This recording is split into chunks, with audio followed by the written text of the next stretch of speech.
प्रथम ऋषभ जिन धर्म करी, सन्मति चरम जिनीश। विघ्न हरन मंगल करन, भवतम दुरित दिनेश। वाणी जिन मुख ते खिरी, परिगणाधिप कान। अक्षर पदमय विस्तरी, करहि सकल कल्याण। गुरु गणधर गुणधर सकल, प्रचुर परम्पर और। व्रत तप धर तनु नगन तर, वंदो वृष शिरमोर। व्रत तप धर तनु नगन तर, वंदो वृष शिरमोर। त्रिभुवन तिलयं देवं, वन्दे तातिभुवनेन्द्र परिपूज्यम्। वोच्छं मणुपेहाओ, भव्य जनानंद जननीयो। त्रिभुवन तिलक शत इंद्र वंदे, देव श्री अरहंत को कर नमन कहूँ अनुप्रेक्षाएं। भव्य को सुख कर अहो।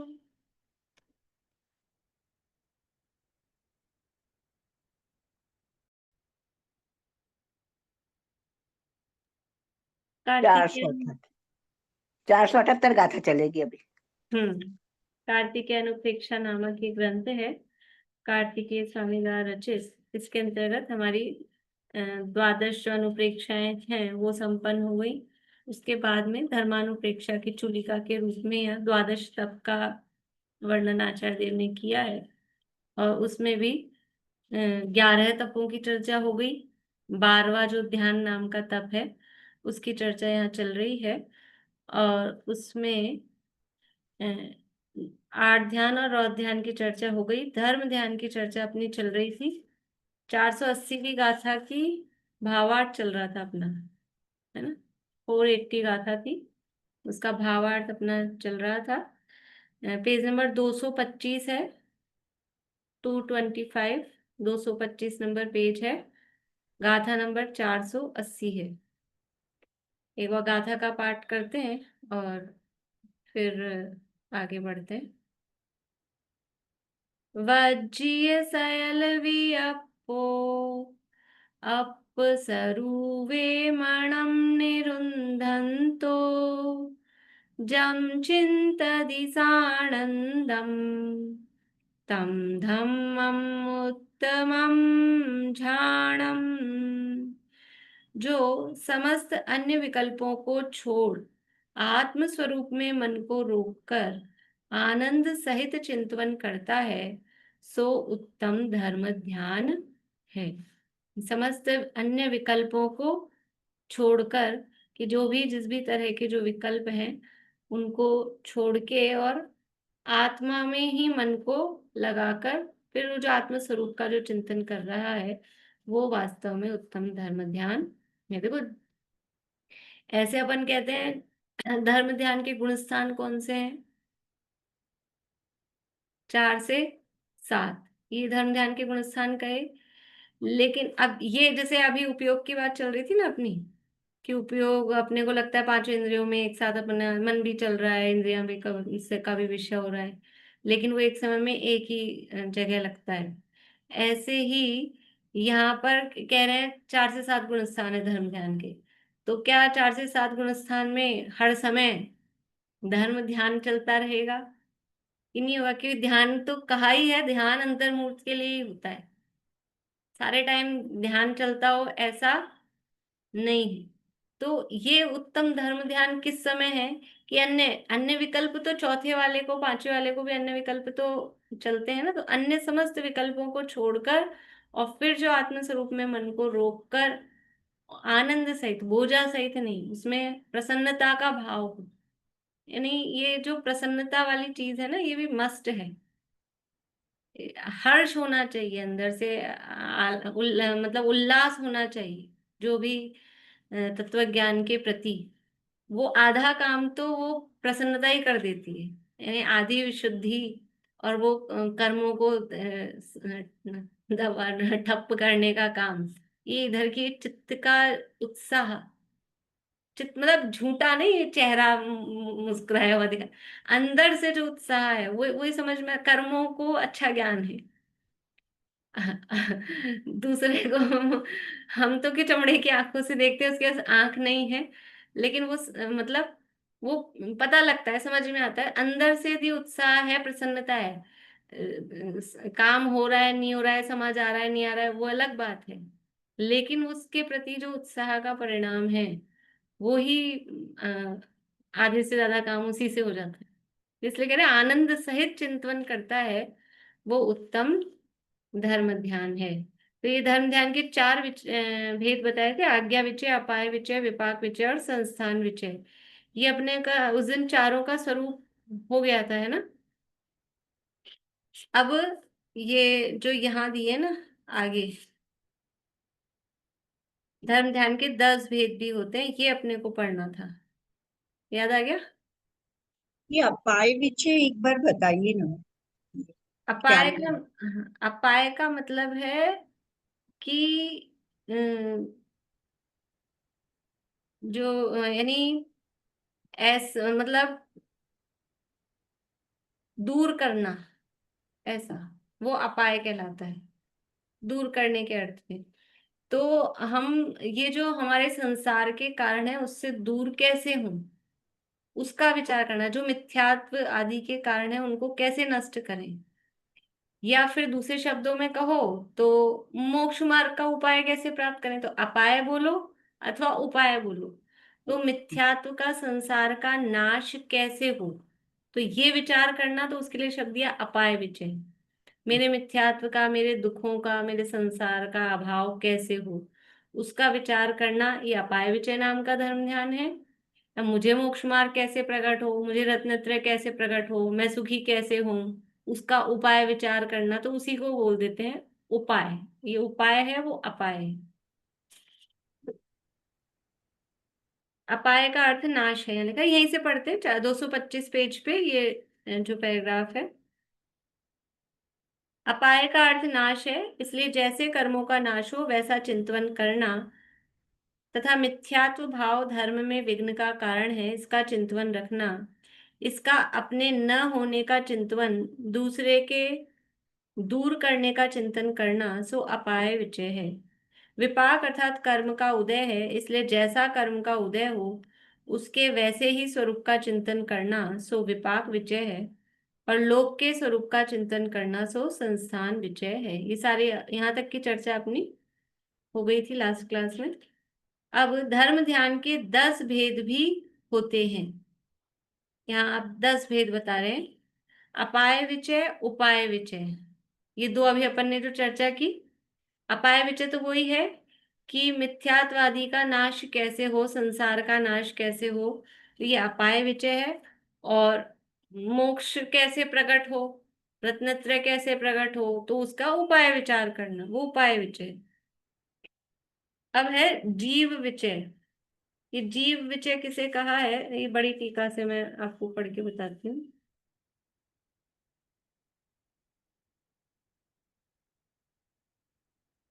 यानी वो जीव के स्वरूप का विचार करना। हम्म,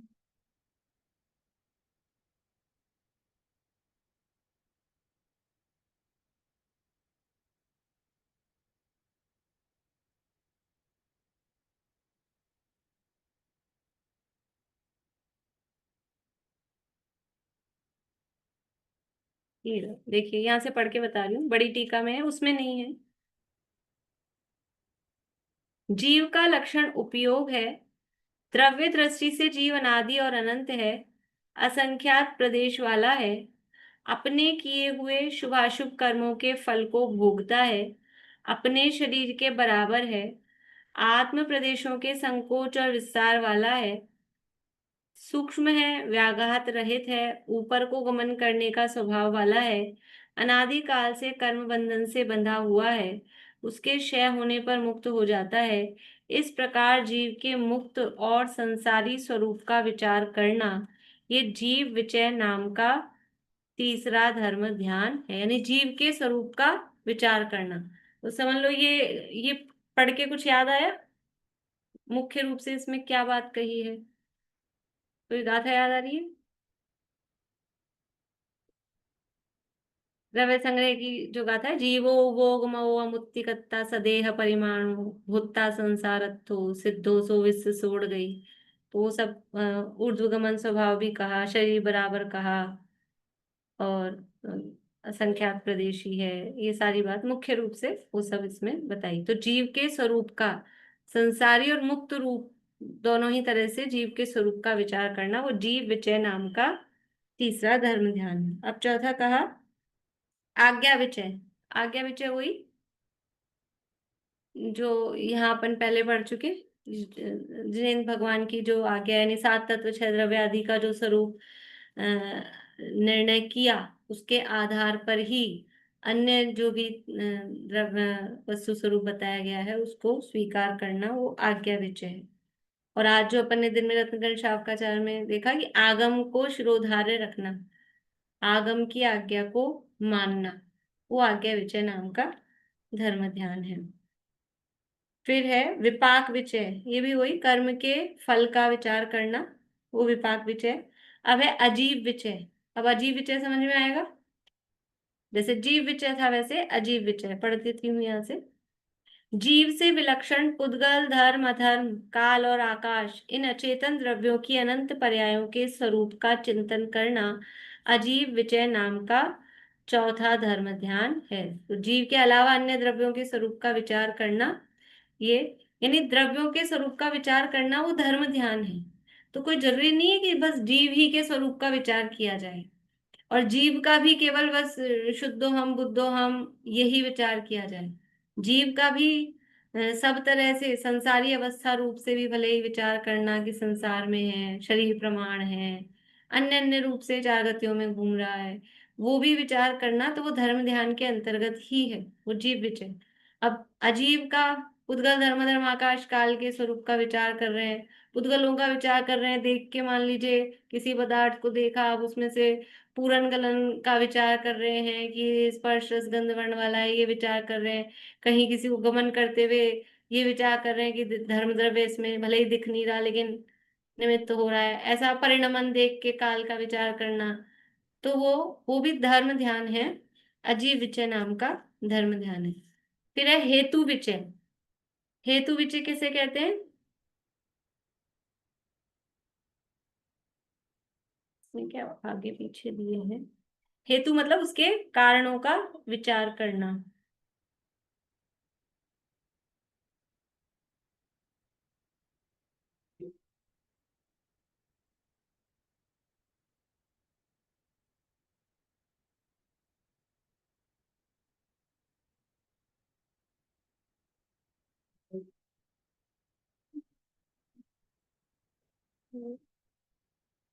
ऑस्ट्रेलिया से एक मिनट। सर्वज्ञ के द्वारा उपदिष्ट आगम को प्रमाण मानकर अत्यंत परोक्ष पदार्थ, ये तो आज्ञा विचय हो गया। आगम के विषय में विवाद होने पर नैगम आदि नयों की गौणता और प्रधानता के प्रयोग में कुशल तथा स्यादवाद की शक्ति से युक्त तर्कशील मनुष्य अपने आगम के गुणों को और अन्य आगमों के दोषों को जानकर जहाँ गुणों का आधिक्य हो उसी में मन को लगाना श्रेष्ठ है, इस अभिप्राय को दृष्टि में रखकर जो तीर्थंकर के द्वारा उपदिष्ट प्रवचन में युक्तियों के द्वारा, ये मतलब हेतु दिया ना, तर्क के द्वारा युक्तियों के द्वारा पूर्वापर अविरोध को देखकर उसकी पुष्टि के लिए युक्तियों का चिंतन करता है, वह हेतु विचय नाम का धर्म ध्यान है। यानी कहीं भी कुछ भी ऐसा कोई विवाद हो तो अपनी बुद्धि से, मतलब साधुवाद की शैली से और तर्क से, फिर उसके हेतुओं का तर्क से कि कौन सी बात सही होनी चाहिए, कौन सी बात सही नहीं होनी चाहिए, ऐसा हेतु लगाकर और उस चीज का विचार करना। जैसे कहीं कोई लग रहा हो कि वो हिंसा में धर्म है कि नहीं है, अब ये माइंड में कंफ्यूजन है, तो उसमें तर्क लगाए, युक्ति लगाए कि इसमें धर्म हो सकता है कि नहीं। हिंसा तो अपन ने डायरेक्ट कह दिया कोई पर्टिकुलर काम देख के, और फिर ये धर्म है कि नहीं है, ये उचित है कि नहीं है। कोई भी काम, बहुत सारे होते हैं ना जिनवाणी में, शास्त्र में एक एक चीज का नाम लिख के तो होता नहीं है, तो सिद्धांत नियम बता दिया ऐसा। तो अब पर्टिकुलर कोई काम है तो उसमें फिर हेतु लगाना, तर्क लगाना कि हमको यदि कंफ्यूजन है ये उचित है कि नहीं है, तो क्या ये अहिंसा का पोषक है, क्या ये वितरागता का पोषक है, राग तो नहीं बढ़ रहा है, हिंसा तो नहीं हो रही है, जीवों का घात तो नहीं हो रहा है, ऐसा करके वो सब युक्तियां वगैरह लगाना। तो उसमें उसका चिंतन करना, वो हेतु विचय नाम का धर्म ध्यान है। फिर दिया है आगे विराग विचय। विराग विचय किसे कहा है? विराग का मतलब वैराग्य का चिंतन करना, वो विराग विचय। बोलिए दीपिका जी। इसका मतलब ये हुआ कि कोई भी चीज का डिसीजन करना, मतलब यही हुआ ना कि ये चीज गलत है या सही है, या इसको इस तरीके से सोचना, ये मतलब ये इस कारण हाँ, हुआ। वो सब जो जो उसके बारे में हम उसको हम प्रूव करने के लिए, जैसे कोई कोई इंस्टेंस हुआ तो हमने उसको ऐसे प्रूव किया कि ये इस वजह से ये हुआ, तो ये भी हेतु विषय में आएगा। नहीं, मतलब यहाँ है मुख्य रूप से छह द्रव्य सात तत्वादि या तत्वार्थों के संबंध में हेतु लगाना, मतलब ऐसे दुनियादारी में हेतु लगाने वाली बात नहीं है। हाँ, लेकिन जैसे कहीं कोई बात हो गई, ऐसा जरूर उसको ले सकते हैं कि कोई काम हुआ अपने प्रतिकूल हुआ, तो बाहर में तो कोई ना कोई व्यक्ति या कोई वस्तु वो अपने को उसके लिए उत्तरदायी लगता है कि इसके कारण हुआ, लेकिन उसमें हेतु का विचार करना, वैसे वो विपाक विचय में भी आ जाएगा, लेकिन उसमें हेतु का और दूसरी तरह, मतलब अपन हेतु की मुख्यता से देखें तो इसका इस तरह का कर्म का उदय या ऐसा, या इनकी आयु पूरी होनी थी, या इनके ऐसा था का उदय, इस तरह से, तो वो हेतु उसमें लगाना, तो वो भी हेतु विचय के अंतर्गत आ जाएगा। अथवा केवल निर्णय करने के संबंध में ही नहीं है, मतलब जैसे कोई भी काम हो रहा है तो उस काम के पीछे इसका कारण क्या है, ऐसा भी विचार करना। तो परिणमन हो रहा है तो उसमें हेतु का विचार करना, वस्तुओं की अवस्थाएं बदल रही हैं, गमन हो रहा है इधर से उधर, कोई रुक रहा है, तो ऐसा भी विचार करना, तो उसके पीछे हेतु समझ में आएगा, तो वो भी हेतु विचय के अंतर्गत आ जाएगा।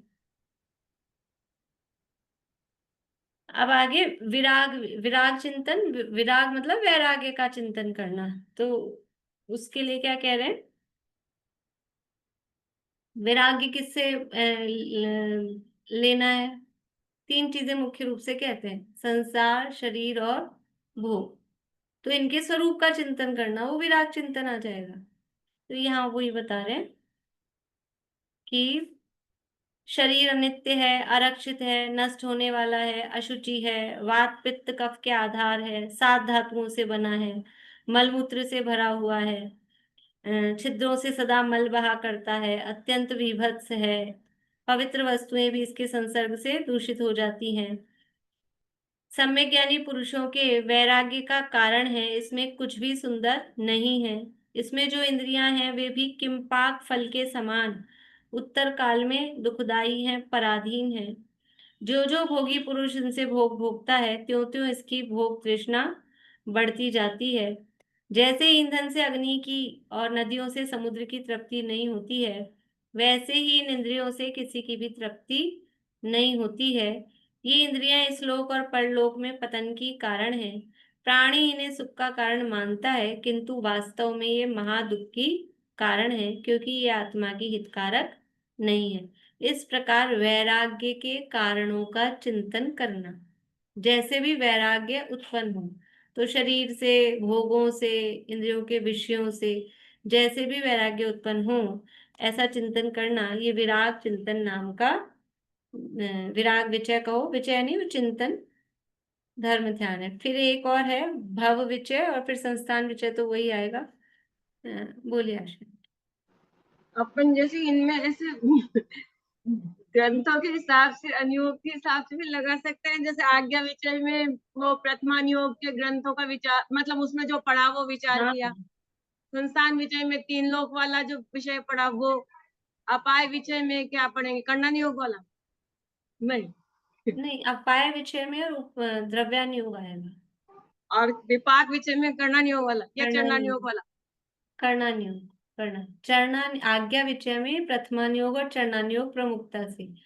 और उसमें भी तीन लोग की, मतलब कर्णानुयोग भी आज्ञा विचय के अंतर्गत आ जाएगा। तीन अनुयोग आज्ञा विचय में है, और अपाय विचय में द्रव्यानुयोग, और संस्थान विचय में कर्णानुयोग है ही है, और विपाक विचय में भी उसको द्रव्यानुयोग भी कह सकते हैं, कर्णानुयोग भी कह सकते तो हैं। अब आपने सारे अनुयोग पढ़ा दिए ध्यान करने के लिए, है ना?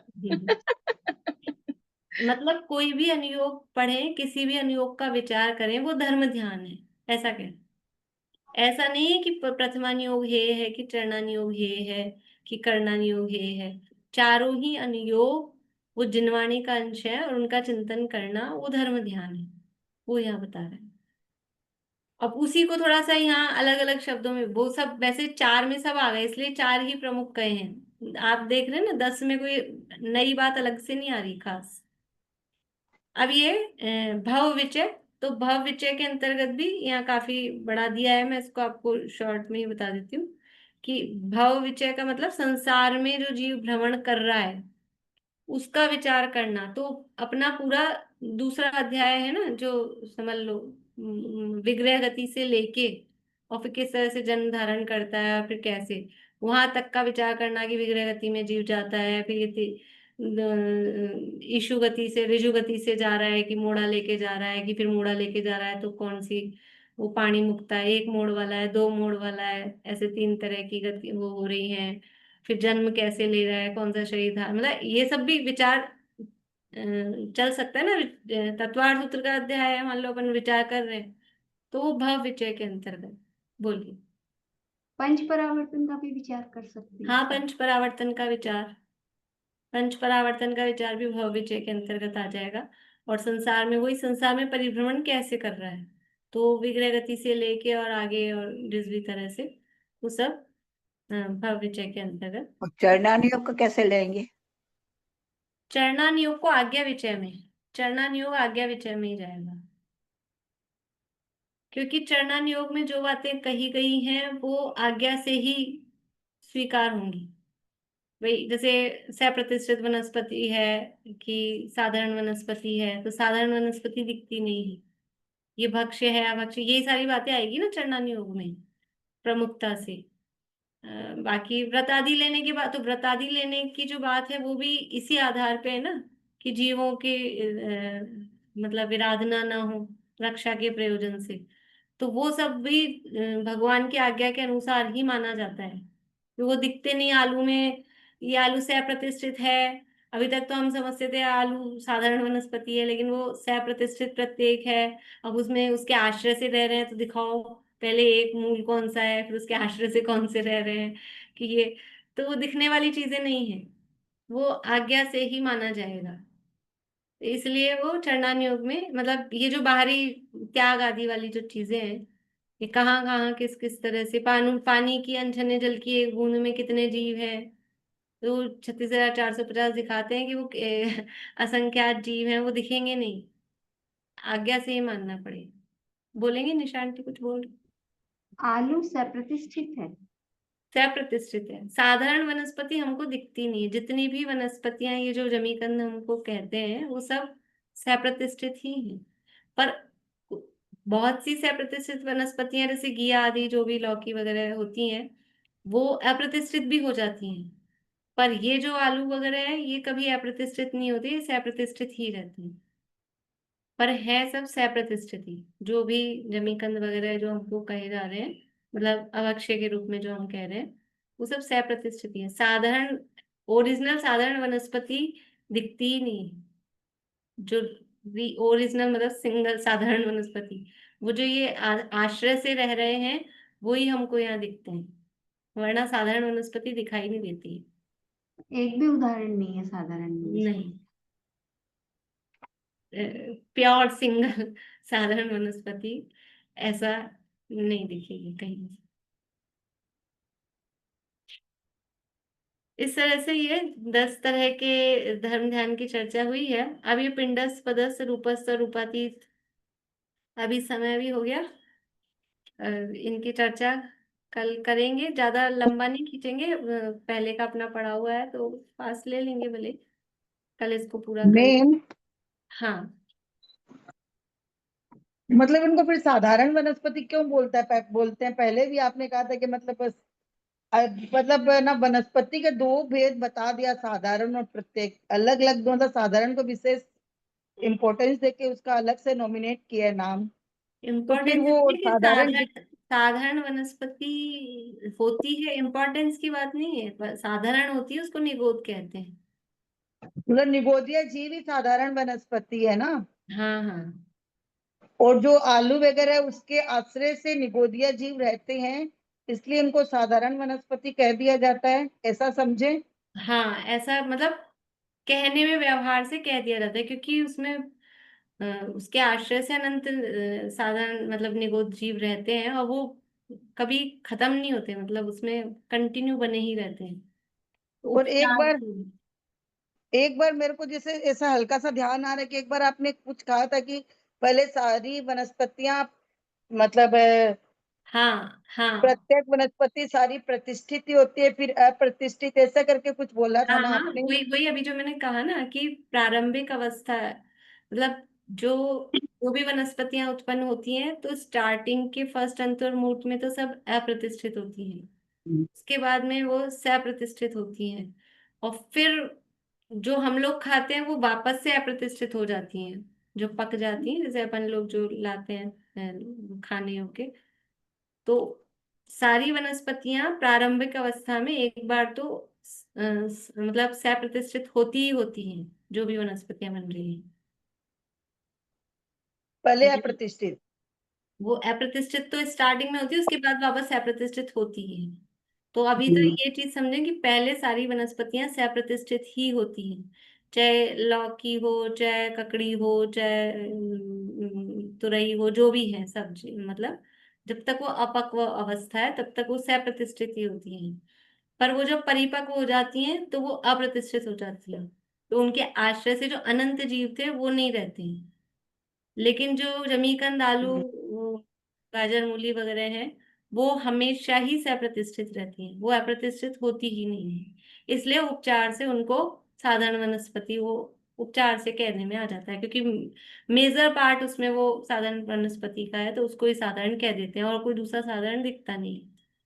तो मैम, तो जो जो जैसे ये है, लौकी है या टिंडा है, तुरई है, जो भी है, जो ऊपर उगती है जमीन के ऊपर, लेकिन वो भी जब सप्रतिष्ठित होती है तो उस समय उसके उतने ही जीव उसमें रहते हैं, निगोदिया जीव की, जितने के आलू में है। हाँ हाँ, उस समय अगर तो उसको यूज लेते हैं, खाते हैं, तो जितना आलू खाने में दोष है उतना ही उसको खाने में मतलब दोष जितने भी हम लोग कच्ची सब्जियां खाते हैं, है। हाँ हाँ, बिल्कुल बिल्कुल, इसका उतना ही अर्थ दोष उससे है। हुआ जैसे कि हर जीव जो पर्याप्तक है वो पहले अनिवृत्ति पर्याप्तक होता है, उसके बाद पर्याप्तक बनता है। वैसे ही सब वनस्पतियां पहले तो प्रतिष्ठित होती हैं, बाद में जिनको प्रतिष्ठित होना होता है वो प्रतिष्ठित हो जाते प्रतिष्ठित नहीं, हैं, अप्रतिष्ठित हो। अप्रतिष्ठित हो जाते हैं, मतलब हाँ उल्टा। हाँ वैसे ही जैसे अनिवृत्ति अनिवृत्ति पर्याप्तक और फिर बाद हाँ, में अनिवृत्ति नहीं, निवृत्ति है पर्याप्त। उल्टा बोलना, हाँ वैसे ही हो गया एक तरीके से। हाँ, तो मैम हम लोग तो फिर सब खाते ही हैं कच्ची सब्जियां। ये तो क्यों खाते हैं, नहीं खाना चाहिए ना, कब से बता दिया आपको, तो कच्ची खानी बता चाहिए दिया, ना लेकिन चाहिए। घर में आती ही ना, कच्ची ये देख तो देख के घर ले में आते क्यों हैं। आती है, घर घर की मालकिन आप हो, क्यों आती है घर में, बोलिए आशा आंटी। मतलब सारा सलाद से प्रतिष्ठित है। नहीं, सारा सलाद से अप्रतिष्ठित नहीं है, सारा सलाद खान मना नहीं है, लेकिन जो कच्ची, जो हम स्पेशली देख के लाते हैं रोएदार कच्ची, वो से प्रतिष्ठित है। तो थोड़ी जब परिपक्व हो जाए, रोए वगैरह वो सब अपने पहले किया था, उसकी पहचान के इसी में आया था शायद, हाँ हाँ इसी में आया था ना, हाँ इसी में तो आया था, सब किया था अपन ने, उसकी पहचान के चिन्ह बताए हैं। तो वो आते हैं मतलब उस हिसाब से। और ऐसा नहीं है कि आप बिल्कुल बेस्वाद खराब वाली खाओ, वो परिपक्व होने के बाद भी वो सही होते हैं, खाने योग्य होते हैं। मैम भी जो पत्तियां हैं, धनिया पत्ती, पालक पत्ती, वो सब? पालक तो सप्रतिष्ठित ही है, पालक तो मतलब अप्रतिष्ठित होता ही नहीं है। और धनिया आदि का भी वो इसी तरह से रहता है, पर वो पत्तियां होती है तो उसके आश्रय से जीव ज्यादा रहते हैं। बाकी वो उसमें पत्तों का भी दिया है ना, पालक तो सब जो तोड़ने से उसका बराबर टुकड़े होते हैं, ऐसा टूट जाता है, तो पालक हमेशा ही सप्रतिष्ठित होता है। तो धनिया पत्ती तो हम लोग बहुत खाते हैं, उसमें तो कच्चे पक्की का कोई मतलब नहीं विभाजन ही नहीं, नहीं हो पाता है। दिखता है ना उसमें भी, कच्ची पक्की का दिखता है, फर्क पड़ता है। चलिए अभी तो लंबी चर्चा हो जाएगी। हाँ, नहीं मैम, ये सब चीज समझना जरूरी है। तो समझाई भी है पहले जब प्रकरण चला भूल था। जाते हैं ना मैम, भूल जाते हैं बार बार। चलिए जिनवाणी स्तुति बोलते हैं। बोलो प्रीति। जब से लिया चैतन्य के आनंद का स्वाद, रमणीक भोग भी लगे मुझको सभी निस्वार्थ। ध्रुव धाम की ही ओर दौड़े परिणति मेरी, निर्ग्रंथता की भावना अब हो सफल मेरी। बीते अहो आराधना में हर घड़ी में।